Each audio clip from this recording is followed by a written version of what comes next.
আসসালামু আলাইকুম everyone, welcome back to my another new blog. আজকের ভিডিওতে দেখাবো আয়ারল্যান্ড থেকে স্পেন ভ্রমণ এবং সেই সাথে আমি কথা বলবো আয়ারল্যান্ড থেকে সেনজেন দেশগুলোতে যারা আসলে ভিজিট করতে চান, টোটাল প্রসেসটা কি এবং কিভাবে কোন প্রসেসটা ফলো করলে আপনি ইজিলি ভিসা পেতে পারেন, ওই বিষয়গুলো নিয়ে আমি ডিসকাস করব ইনশাল্লাহ। আমি যেহেতু আয়ারল্যান্ডে স্টুডেন্ট অবস্থাতে আছি, so as a student Ireland থেকে আপনি সেনজেন দেশগুলোতে ঘুরতে যাওয়ার জন্য কিভাবে প্রসেসটা করবেন সেই বিষয়ে আমি এখন বলবো। তো আসলে এটা মূলত কঠিন কিছু না। আপনি সেনজেন দেশগুলোতে যেতে প্রথমত সেনজেন যে দেশগুলো আছে ওইগুলোর মধ্যে থেকে আপনি যে কোনো একটা কান্ট্রি সিলেক্ট করবেন যে আমি এই দেশের ভিসার জন্য অ্যাপ্লাই করব। লাইক ফ্রান্স, স্পেন, নেদারল্যান্ড, যে কোনো দেশে আপনি অ্যাপ্লাই করতে পারেন। কেননা একটা দেশের ভিসা থাকলে আপনি সেনজেন মধ্যে প্রত্যেকটা দেশগুলো আপনি ঘুরতে পারবেন। তো আয়ারল্যান্ড থেকে ফ্রান্স অথবা স্পেনের ভিসাটা খুব দ্রুত হয় এবং ভিসা প্রসেসটা অনেক ইজি। আমি স্পেনের জন্য অ্যাপ্লাই করছিলাম। ভিসা অ্যাপ্লাইটা আপনি নিজে নিজেই করতে পারবেন। এর জন্য দরকার গুগলে সার্চ দিবেন Spain visa or France visa, লিখলে আপনার যে ওয়েবসাইটটা চলে আসবে ওইখানে যাবেন, ওইখানে গিয়ে আপনি ভিসা ফর্মটা ফিল আপ করবেন। দেন ওয়েট করতে হবে ভিসা অ্যাপয়েন্টমেন্টের জন্য। এইখানে প্রবলেম আসলে আয়ারল্যান্ড থেকে ভিসা অ্যাপয়েন্টমেন্ট পেতে অনেকটা সময় লাগে এবং অনেকটা ধৈর্যের ব্যাপার। আপনার রেগুলার সার্চ করতে হবে যে কখন আসলে ভিসা অ্যাপয়েন্টমেন্ট ডেটটা অনলাইনে শো করবে। তো স্পেনের যেটা বিএলএস এর মাধ্যমে যাবতীয় প্রসেসিংটা করতে হয়। তো এখানে আপনি নিজে নিজেও ভিসা অ্যাপয়েন্টমেন্ট ডেট নিতে পারেন। সেই ক্ষেত্রে অনেক হ্যাসেল হইতে পারে অ্যান্ড অনেক সময় দিয়ে আপনার এটা খুঁজতে হবে। আরেকটা অপশন হচ্ছে এখানে অনেক থার্ড পার্টি আছে। থার্ড পার্টির মাধ্যমে আপনি ইজিলি অ্যাপয়েন্টমেন্ট ডেটটা নিতে পারেন বিএলএস এ। তো সেই ক্ষেত্রে আপনার 100 ইউরোস দিতে হবে। এরপর যদি আমি ডকুমেন্টসের কথা বলি, তাহলে আপনি ভিসা ওয়েবসাইটে গেলে ওইখানে সবকিছু দেওয়া আছে যে ডকুমেন্টস কি কি দরকার আপনার। ওইখানে চেকলিস্ট দেখলে আপনি বুঝতে পারবেন কি কি ডকুমেন্টস আপনার লাগবে। এর সাথে আমি বলে রাখি যে হচ্ছে আপনার মেইনলি আপনি তো অবশ্যই পার্ট টাইম জব করবেন, এটা লাগবে। পার্ট টাইম জব করলে কোম্পানি থেকে একটা এমপ্লয়ি লেটার নিয়ে নেবেন। সেই সাথে আপনার ওয়ান মান্থ লাস্ট 1 মান্থের পে স্লিপ লাগবে। আই মিন আপনি যদি উইকলি পান তাহলে লাস্ট 4 উইকের পে স্লিপ লাগবে। আর এর সাথে লাগবে আপনার লাস্ট 3 মান্থের ব্যাংক স্টেটমেন্ট। আরেকটা ডকুমেন্টস দরকার হবে, সেটা হচ্ছে আপনি কলেজ থেকে একটা হলিডে লেটার নিয়ে নেবেন।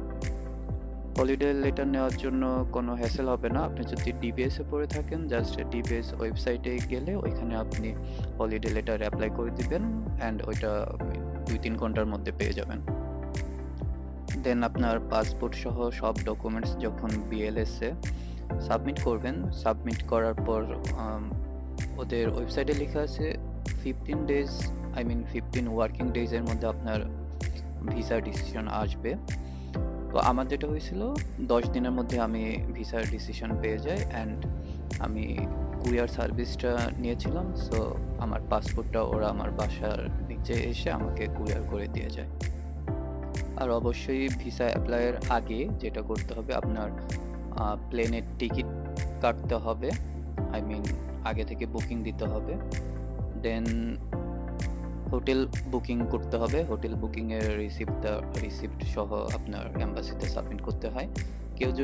কেউ যদি হোটেল বুকিং করতে না চান, সেই ক্ষেত্রে আপনার যদি ওইখানে কোনো রিলেটিভস থাকে তার থেকে আপনি ইনভাইটেশন লেটার নিতে পারেন। আই মিন হোটেল বুকিং অথবা কোনো পার্সনের ইনভাইটেশন লেটার, এই দুটো যে কোনো একটা দিলেই হবে। এরপর আরেকটা জিনিস ওরা চেয়ে থাকে, সেটা হচ্ছে আপনার ট্রাভেল ইন্স্যুরেন্স। ট্রাভেল ইন্স্যুরেন্স কঠিন কিছু না। আপনি জাস্ট অনলাইনে যদি লিখেন ট্রাভেল ইন্স্যুরেন্স, গুগলে সার্চ দিলে অনেক সাইট চলে আসে, সেইখান থেকে আপনি একটা ট্রাভেল ইন্স্যুরেন্স করে নিতে পারবেন। 3 দিনের জন্য এটা হচ্ছে 15 থেকে 25 ইউরোর মধ্যে হয়ে থাকে। এটা আপনার 30,000 আর কি কাভার করবে। এই হলো টোটাল প্রসেস। তো ইনশাল্লাহ আপনার সবকিছু ডকুমেন্টস ঠিকঠাক থাকলে 10 ডেজ অথবা 15 ডেজের মধ্যে আপনার ভিসা পেয়ে যাবেন ইনশাল্লাহ।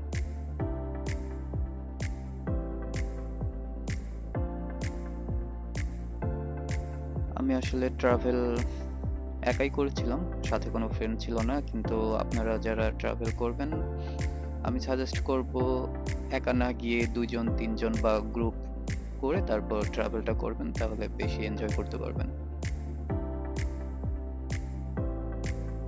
ডাবলিন থেকে আমার ফ্লাইট ছিল রাত 10টার দিকে, আর আমি স্পেন বার্সেলোনাতে টিকিট করেছিলাম। তো বার্সেলোনাতে আমি রাত 1:40 বার্সেলোনার সময় ল্যান্ড করি। আর জার্নিটা অনেক স্মুথ ছিল, অ্যান্ড ইমিগ্রেশনে কোনো প্রবলেম করবে না। আপনি জাস্ট পাসপোর্টটা দিলে একটা এন্ট্রি সিল দিয়ে আপনাকে।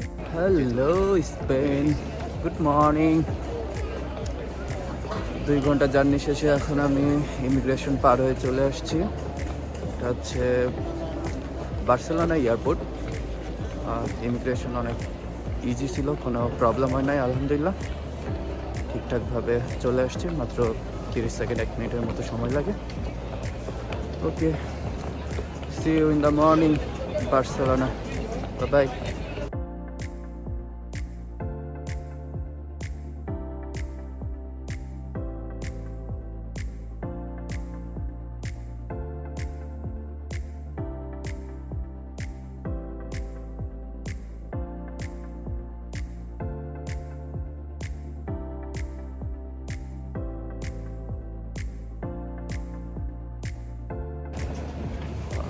এই যে আমি এখন স্পেনে, আসলে স্পেনে নামার পর দেখি কেউ ইংলিশ বলে না, বাংলাও বলে না, তো সব আসলে ওদের ভাষা। ওটাই অন্যরকম লাগতেছে, কারোর ভাষা কিছু বুঝি না আমি।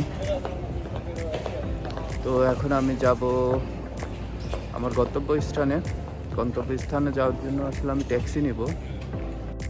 যেহেতু আমি একা ট্রাভেল করছিলাম, আমার সাথে কেউ ছিল না, আর আমি কোনো হোটেল বুকিং করি নাই। আমি এক ভাইয়ের বাসায় যাচ্ছিলাম। তো আমি এয়ারপোর্ট থেকেই নিচে ট্যাক্সি নিয়ে নিজেই আর কি ভাইয়ের বাসার অ্যাড্রেস দেখে আমি ওইখানে চলে যাই।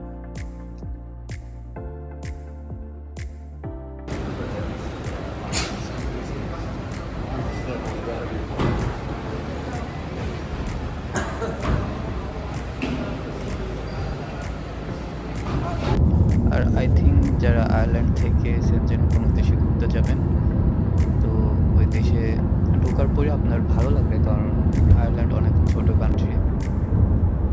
আমার যেটা ফিল হচ্ছিল এখানে আসার পর, যে দেশটা অনেক বড় অ্যান্ড এখানে অনেক কিছু আছে আর কি।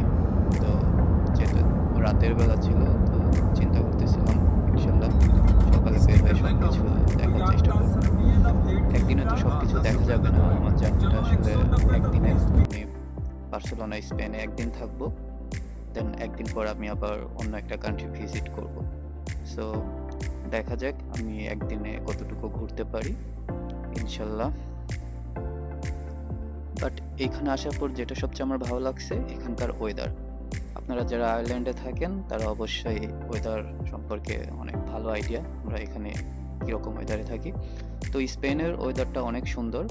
আমি নামার পর আসলে আমার শীতের পোশাক পরতে হয় নাই, আমি একটা টি শার্ট পরে ঘুরতে পারছি। বুঝছেন ওয়েদারটা কত সুন্দর। তো ইনশাল্লাহ যাদের সুযোগ আছে আপনারা ঘুরে আসবেন, সেনজেনের যে দেশ পারেন ঘুরবেন, ভালো লাগবে। আজকের ব্লগ এখানেই শেষ। নেক্সট ভিডিওতে আমি স্পেন ঘুরে দেখাবো ইনশাল্লাহ। সেই পর্যন্ত সবার সাথেই থাকুন। আল্লাহ হাফিজ।